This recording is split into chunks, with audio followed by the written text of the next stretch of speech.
Liquid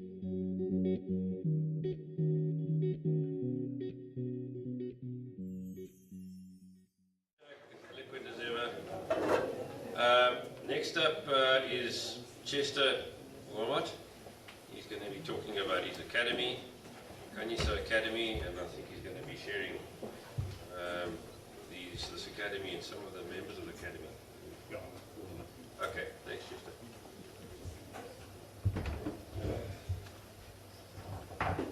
This day has been beyond our wildest dream, because our dream was that people would catch a dream. And the infectious spirit that is in this place, I believe that has already happened. And so this is really a dream that has come true. My story really starts about 2 or 3 years ago, 2 years ago, when my friend, can I call you by his Christian name, Pindile Fakli, our mayor. I say our mayor because he belongs to us. He spoke at our Chamber of Business, and addressing business, and he said, as a politician, they have no hope of fulfilling the call to change society. And he put it out to business and said, will you help? And being a Christian, I said, well, we should be able to help because we have a link with, we're all called to be the same, and we're called to look after one another. And so I went home and I said, Lord, I take ownership of that, and I pray into it. Will you guide? And 2 or 3 weeks later, in fact, I woke up, the Lord woke me up at about 2 o'clock in the morning. And in the next 3 hours, what I'm going to share with you basically was born. They were all very, very unique thoughts to me. And yeah, I'll share them as they came out. And the first thing the Lord was saying, education, mentorship. And yes, we've heard a lot of it here this morning. And I'm just going to say right up, before we go too far into this thing, that I'm sure that I'm going to offend the teachers today. It's my right. I'm not a teacher. I've offended many engineers in my life. I'm not an engineer. But I have a sense, perhaps a superior sense of knowledge that I believe is God-given sometimes. And so I'm going to speak from a place of authority, not inferiority, when I share these things. But the Lord gave me a sense of education that is different from anything that we currently understand. Firstly, our young people in this town, when they leave school, they've got 2 options. Either, if anyone who's got any get up and go, they get up and go. And unfortunately, many can't get up and go, and they end up by being very low-paid people. And I had a sense the Lord was saying, I want you to train people that they can rise up as a middle-class people and remain in this area. Train them that they're not only training to make money, but you're training them to rise up as family men who are going to get married, going to have wives and children, and that they would become a middle class and they would anchor society. And when you start talking like that, you start realizing, oh, we're going to need money for this. And then again, I felt it was a very unique thought about the funding. At that same AGM of our Chamber of Business, it was, and I'm sure the figure was perhaps a little bit overstated, but they said at that meeting that the previous year there had been 400 million rands worth of building that had taken place in Kenton in that financial year, being Kenton, Bushmans, and perhaps Cannon Rocks. And then afterwards I found out that there was another 100 million that had been spent on property sales. And I had a figure that the Lord put into my heart that say to these people, you've come and invested an awful lot of money into buying a property or building a house. You've got no security on that thing. You don't know, it's a lucky dip. You know, is it going to flare up and you're going to leave everything behind? And that we go to these people and say, give us 1% of your investment. If you spend a million rand, give us 10,000 rand, pittance, small change. And we will plow that back into the community. So from a 500 million, we would end up with 4 to 5 million rand per annum to be able to put into something like this. And suddenly, these things become reality. But you see, there's another dynamic here, that when we get money from elsewhere, It's somebody putting, possibly out of a bleeding heart, or perhaps because of tax purposes, that they are able to invest money. But now can you imagine when you're on that side of the road, I'm using very loosely now the R72, when you're on the other side of the road and you look across at this side of the road, it's very difficult to swear and curse about the people that you've just invested money into. And suddenly there's a buy-in. There's suddenly people saying, I want to see them prosper. I want to see these things where I'm putting my money become a reality. Suddenly I want to see these children that are hopeless, that they actually become people of hope, and that they become a people of substance. Now, for those who don't know me, I'm a farmer, I've had quarries and so on, all self-made kind of stuff. I never worked for a boss in my life. Kind of one of these oddballs, always a square peg trying to fit into a round hole, always reinventing the wheel. So, but even this, even as unique as this was, it was kind of, where do you start? Where do you start? I'm not an educationalist. I had become very interested in new models of education, but I'm not an educationalist. And for so long, whites in this country have dictated, blacks, this is what you need. This is what we're going to supply to you, this is what you need. And so I was determined right from the outset that I would not allow this to happen. And so I got around me 4 dynamic young men. And I actually would like them to come up. There are 3 of them here. Amda, Mtura, Phil, are you here? Come up, please. Just want you to stand here. I got 4 of our leaders. 1 ANC councillor, 1 DA councillor, 1 community development worker, and chairman of the Ministers Fraternal. I thought, well, it actually just happened like that. It just happened that these 4 men really just came out. They stood out from the crowd because I wanted these people to speak into this that is being built. I didn't want this to be just another white man's idea. And actually, Phil has been nominated, Tura has been nominated to say a few words, and I think it's opportune for him to say it now because he's going to tell you some of the problems.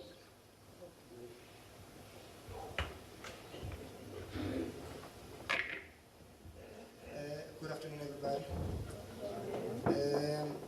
I'm going to talk on behalf of us as a team. This is an idea that was brought to us by Chester. And when we spoke about it, we looked at it and we looked at the community that we're living in, and we thought it could make a difference. The idea was to try and liberate the young ones. As Chester has already mentioned, that some of them might not be able to get some work after school. And then we thought if we can then be able to liberate them and make them to be independent. Because you've heard him saying he never had a boss, and that's what we wanted to put in those young ones. It's not an easy journey, let me be honest. We had a team of, I think they were 12 when we started, but others decided to quit. And for quite some time we had 3 that are so committed, and they saw a bigger picture. We then journeyed with those one, having Chester fathering them all the way. But unfortunately, one of them quitted some couple of weeks ago, I think 2 weeks ago, and we are left with only 2 now that are still committed. And they are able to make money out of their own product. All that Chester is doing, he is kind of assisting them in making sure that they get all the necessary material that they need in order for them to be able to manufacture banglers. And they also tried to invent some couple of things because they are able to think out of the box. I'm sure some of us have seen the shower that is standing outside. They also had a chair that I was hoping that it's going to be presented here, but it's still a new baby. I think they are still working on it. I also wish those ones that are coming from Epupumle can be able to kind of herald this, because I believe there are people that are still not aware that there are some young guys that are manufacturing beglars from Ekupumle. They are doing a very good job. They are manufacturing them and they are installing them. Trust me, you can rely on them. They are using a material that is up to standard. We are hoping that we're going to be able to find some people that can also add some value to these young ones, and more especially the municipality. Because for now they are using Chester's equipment. Never said that. Now they are using Chester's equipment. But we are very thankful to him for being so patient with us. Thank you very much. Thanks, guys. I'll have to talk double speed now. Education.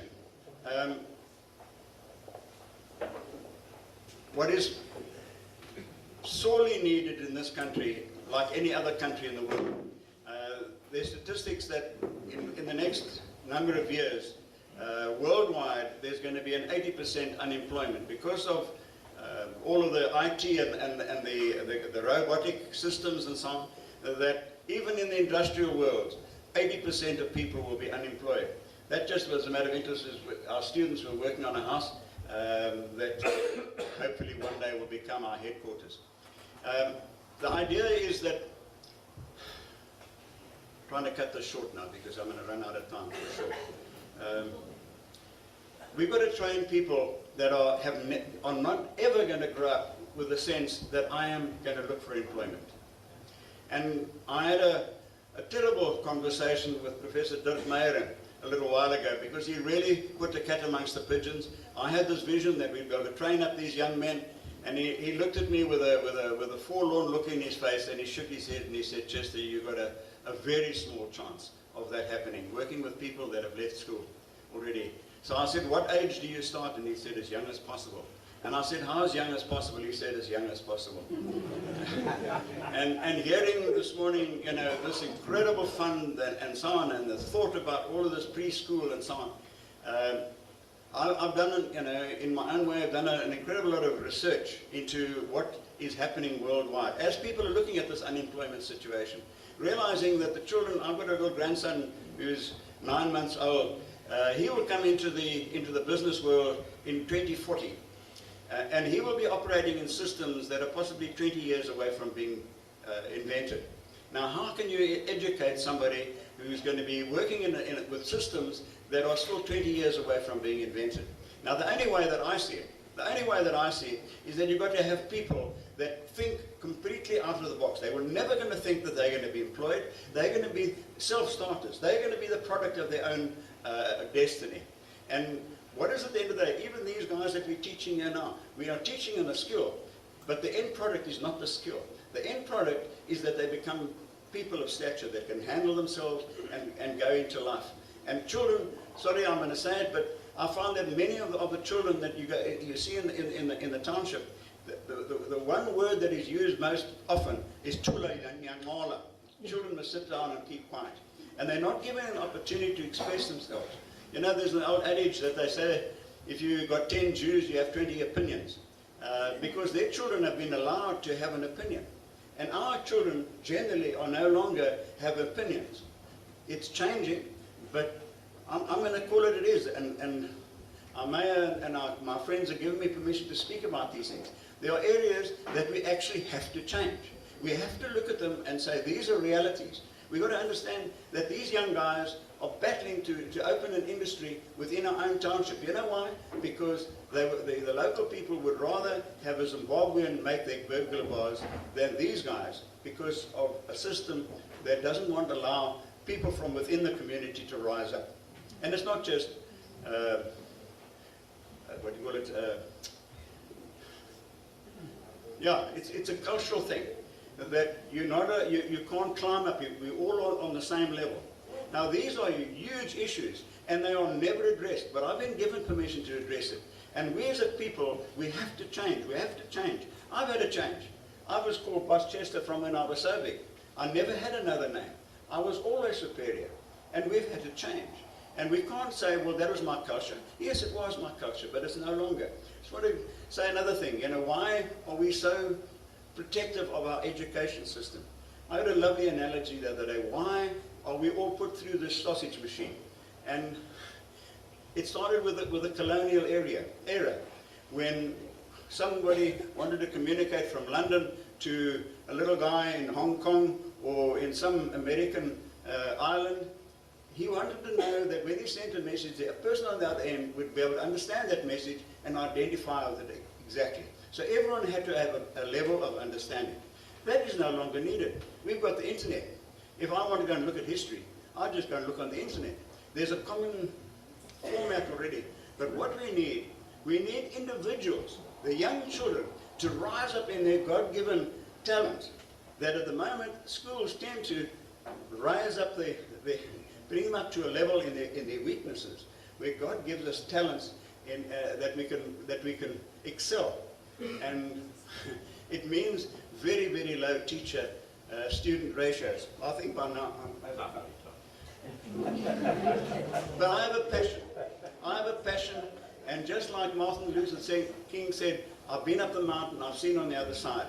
Believe what I'm speaking to you now. I can see it, I can taste it, and I know it's real.